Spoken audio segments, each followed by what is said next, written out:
नमस्कार, FM news देख रहे हैं आप। आपके साथ मैं हूं आस्था श्रीवास्तव। नई एक्साइज पॉलिसी को लेकर दिल्ली की सियासत में घमासान छिड़ गया है। दिल्ली के डिप्टी सीएम मनीष सिसोदिया ने प्रेस कॉन्फ्रेंस कर सीबीआई जांच की मांग की है, जिस पर बीजेपी ने पलटवार किया है। सबसे इंपॉर्टेंट चीज ये है समझने वाली कि जब एलजी साहब ने ये बिना कैबिनेट से डिस्कस किए, बिना सरकार से डिस्कस किए अपना निर्णय बदला और पहले से मंजूर, अपने से ही मंजूर पॉलिसी को अपने ही लेवल पे बदलने की कोशिश की, और जब दुकानें नहीं खुल पाईं तो कुछ लोगों की तो दुकानें नहीं खुल पाईं, लेकिन कुछ की खुल गईं। और जिन लोगों की खुली, क्योंकि दिल्ली में तो पहले ऐसे शराब बिक रही थी, जिन लोगों की दुकानें खुली उनको करोड़ों रुपए का फायदा हुआ, हजारों करोड़ रुपए का फायदा हुआ। जिन लोगों को अनऑथराइज एरिया में दुकानें खोलने का लाइसेंस मिला था उनकी नहीं खुली, और जिनको अनऑथराइज एरिया में मिला था उनकी दुकानें खुल गईं। इससे जानबूझ के उनको फ़ायदा पहुंचाया गया ताकि कुछ वेंडर्स को फ़ायदा पहुंचे और कुछ को नुकसान पहुंचे। मैंने आपके सामने इसलिए रखा, मैं इसीलिए इस मामले को पूरे को सीबीआई के सामने भेज रहा हूं कि इस मामले की जांच होना बहुत ज़रूरी है कि कैबिनेट से, सरकार से पास प्रस्ताव जो एलजी साहब ने पहले मंजूर कर दिया था उसको स्टैंड पे उन्होंने चेंज क्यों किया। वर्षों से पुरानी पॉलिसी में भी जिस तरह से दुकानें अनऑथराइज एरिया में एलजी ऑफिस से मंजूर होती आई थीं, अचानक एलजी ऑफिस ने अपना स्टैंड चेंज करके, एलजी साहब ने अपना स्टैंड चेंज करके उन दुकानों को फ़ायदा क्यों पहुंचाया जिनकी दुकानें खुल गई थीं। इससे सरकार को बहुत नुकसान हुआ। उन्होंने ऐड किया। सिसोदिया जी, प्रश्न उठता है, अगर इतना बड़ा घोटाला था कि आज सीबीआई की जांच की इसमें दरकार पड़ रही है, आवश्यकता है, नवंबर के महीने में, 2021 नवंबर के महीने में यह पूरी कार्यवाही एलजी ने की थी, और आज अगस्त का महीना है 2022। इतने महीनों तक आपको कुछ सूझा नहीं? एक बार कोई पीसी किया हो, एक बार इस विषय को लेकर आपने विधानसभा में चर्चा की हो, एक बार इस विषय को लेकर आप जनता जनार्दन के सामने आए हो, तो आप बताइए। आज अचानक इतने महीनों के बाद, नवंबर से लेके आप अगस्त में जगे हैं, क्या कारण है? कारण एक ही है, मनीष सिसोदिया जी के पीछे और आम आदमी के पीछे जब सीबीआई, ईडी और इकोनॉमिक ऑफेंस विंग लगी तो अचानक इनको याद आया कि अच्छा, अब ये पूरा मामला डाइवर्ट कैसे किया जाए, बलि का बकरा किसी और को कैसे बनाया जाए। तो एलजी को घसीट कर लेकर आओ। एलजी बेचारा प्रेस कॉन्फ्रेंस तो कर नहीं सकता है, वो तो पॉलिटिशियन नहीं है, तो एलजी के गर्दन के ऊपर चाकू छुरी चला। सबसे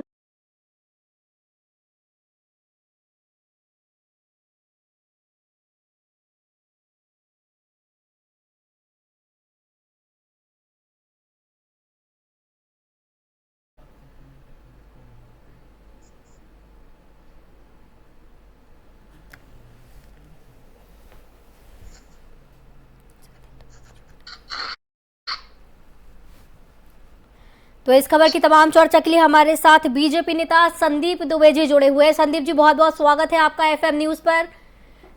संदीप जी, नई एक्साइज पॉलिसी को लेकर जो घमासान छिड़ा हुआ है और जिस तरीके से ये पास की गई फिर वापस ली गई, तो क्या ये अपनी पॉलिसी को लेकर ही दिल्ली सरकार एकदम श्योर नहीं है?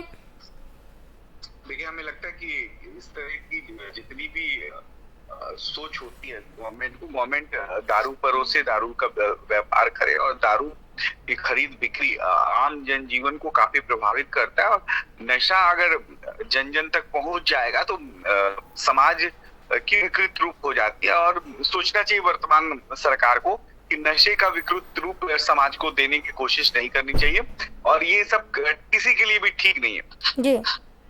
जी बिल्कुल। और जिस तरीके से अपनी ही पॉलिसी को लेकर ये घमासान छिड़ा हुआ है, तो आपको क्या लगता है कि जो फैसला लिया गया है और जिस तरीके से मनीष सिसोदिया प्रेस कॉन्फ्रेंस करके आरोप लगा रहे हैं, फिर संबित पात्रा उसका जवाब दे रहे हैं, तो ये क्या घमासान छिड़ा हुआ है? देखिए, हमें लगता है कि अपने को बचाने की कोशिश हर व्यक्ति करता है, और हम चोरी कर लेते हैं, चोरी के बाद सीना जोरी भी करते हैं। इस समय जो परिस्थितियां हैं, जो भी पक्ष उन्होंने रखा है और जो भी पक्ष सरकार के सामने है, इस पे इतना तय है कि सख्त कार्रवाई होगी और किसी को बख्शा नहीं जाएगा। भ्रष्टाचार के मामले पे ये सरकार 0 टॉलरेंस रखी है और जो भी इसमें गड़बड़ी हुई है, जो घोटाले हुए हैं, सीबीआई ही जांच करेगी, ईडी भी जांच करेगी और इन सब के खिलाफ कठोर कानून सम्मत कार्रवाई होगा, वो चाहे अधिकारी हो या कोई राजनेता हो या कोई भी व्यक्ति। संदीप जी, सिर्फ 2 महीने हुए हैं, मई 2021, 2 महीने और 1 साल। मई 2021 में पास की गई थी जो नई एक्साइज पॉलिसी थी और 1 साल 2 महीने के अंदर ही इसको बदल दिया गया। आपको क्या लगता है कि कौन सी पॉलिसी ज्यादा बेहतर है जनता के हिसाब से? तो देखिए, ये दारू शराब की जो पॉलिसी है, हमें लगता है ये पॉलिसी ही ठीक नहीं है। जनता के सामने दारू शराब परोसना, माफिया गुंडा सब इसमें इन्वॉल्व होते हैं और ये अराजनीतिक है। आम जनता को इससे हित नहीं होता। आम जनता का हित उसमें है कि बेहतर व्यवस्था दी जाए, आम जनता को बेहतर जीने का संसाधन मुहैया कराया जाए। तो आपको लगता है कि जिस तरीके से ये पॉलिसी थी, युवा भी इसमें नशे की गिरफ्त में आ रहे थे, युवा ज्यादातर, क्योंकि इस तरीके से पॉलिसी से प्रभावित हो रहे थे। देखिए, हम मोहल्ले की मैं बात बता रहा हूँ, हमारे यहाँ खुद एक मेट काम करती हैं, वो 2000 या 2500 वो कमाती हैं, उनमें से जब ले जाके तो पति उनके जेब से पैसे निकाल लेते हैं, उनके पॉकेट से पैसे निकाल लेते हैं और वो दारू पी के पड़े रहते हैं। औरतें काम करती, हम गरीब बना के लोगों को कब तक राज करेंगे? इस तरह की जो प्रवृत्ति सरकार ने पाल रखी है, जो सरकारों ने पाल रखी है, वो इस देश के लिए ठीक नहीं है। जरूरी है कि उनको आत्मनिर्भर बनाया जाए, जरूरी है कि उनको बेहतर व्यवस्था सुनिश्चित की जाए, जरूरी ये है कि उनके बच्चों को एक अच्छा संस्कार दिया जाए। हम दारू को इस तरह आम करके और दूध से भी सस्ते दामों पे बेच के और लोगों के घर में हम जहर भेज रहे हैं, तो ये जहर समाज के लिए ठीक नहीं है। इससे आने वाली पीढ़ी, आने वाली नस्लें खत्म हो जाएंगी और हर तरह की बीमारियों के चपेट में आएगी। इस तरह से किसी न किसी माफिया के वजह के इशारों पे ये सारे काम हो रहे होंगे।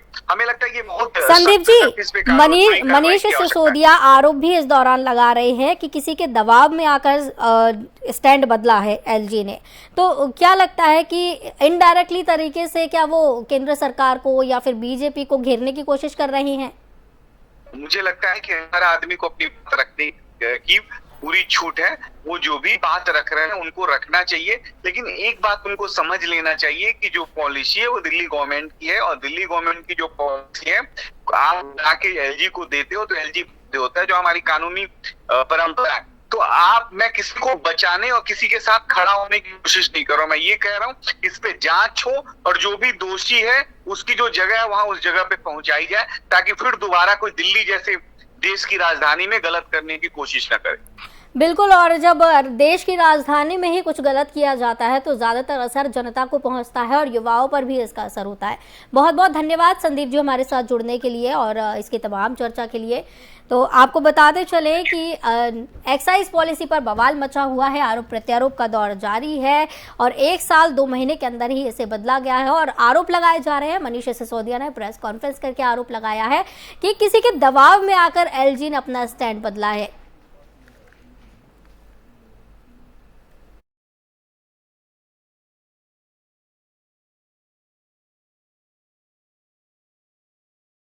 कांग्रेस नेता राहुल गांधी ने सरकार पर हमला बोला है। उन्होंने कहा कि आज प्रदर्शन करना गैर कानूनी हो गया है और क्या कुछ बोले राहुल गांधी, आइए सुनते हैं।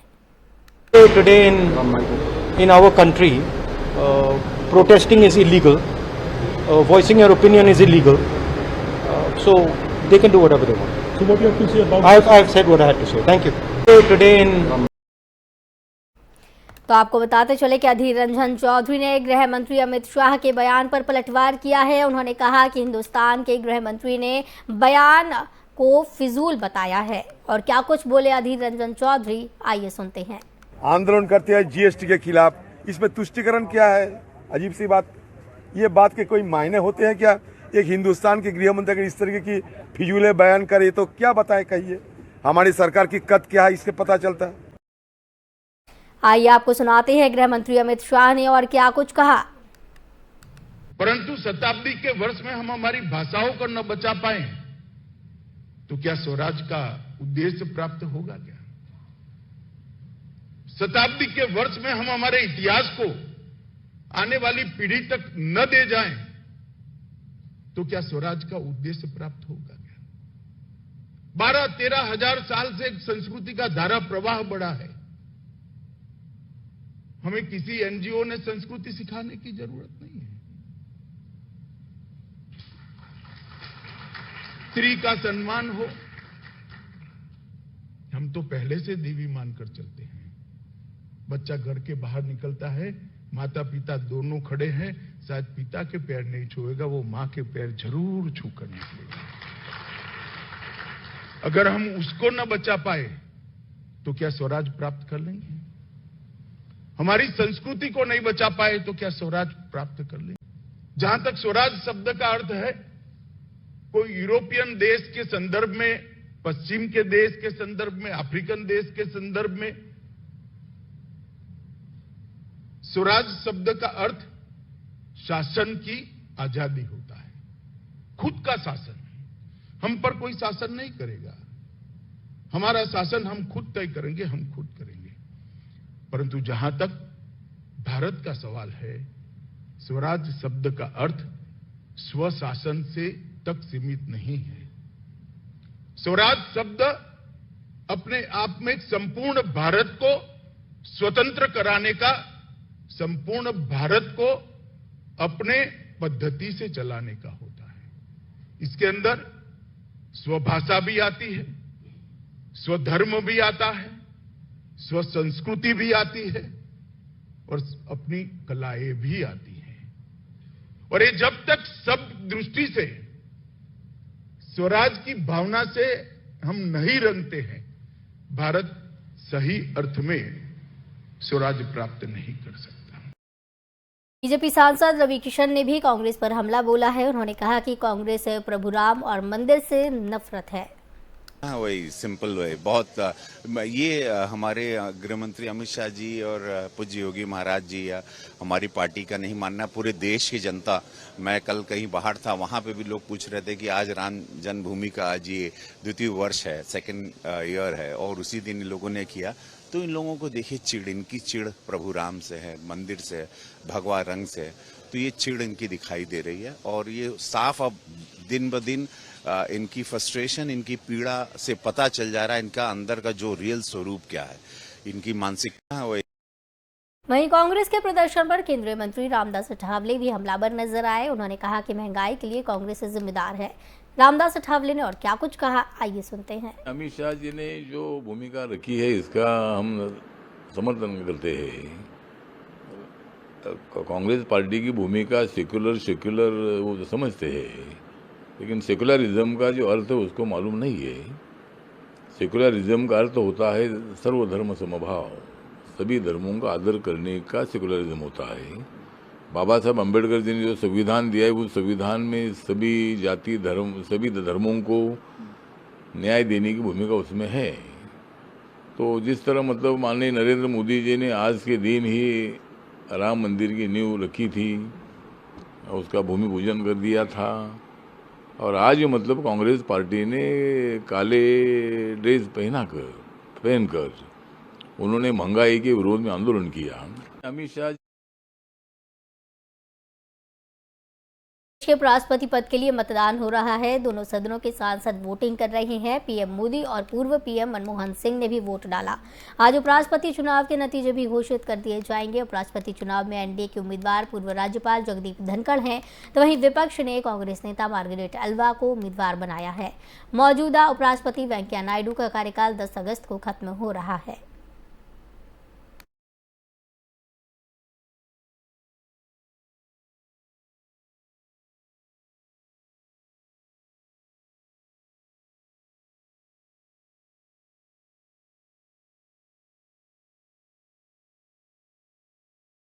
केंद्रीय मंत्री आरसीपी सिंह पर उनकी पार्टी जनता दल यूनाइटेड ने बड़ा आरोप लगाया है। जेडीयू ने आरसीपी सिंह पर पार्टी में रहते हुए करोड़ों रुपए की संपत्ति अपने और अपने परिवार के नाम करने का आरोप लगाया है, जिसे लेकर अब बिहार की राजनीति में घमासान मच गया है। विवाद बढ़ता देख बिहार जेडीयू के अध्यक्ष उमेश सिंह कुशवाहा ने आरसीपी सिंह को नोटिस जारी किया है। कारण बताओ नोटिस भेजा गया है और उन पर आरोप लगाए हैं। आरोपों पर जवाब मांगा गया है। उन्होंने कहा कि हमारी पार्टी भ्रष्टाचार के मामले में जीरो टॉलरेंस की नीति पर विश्वास रखती है। जेडीयू नेता ने कहा कि सूचना मिलने पर उसी के आधार पर पार्टी ने नोटिस जारी किया है।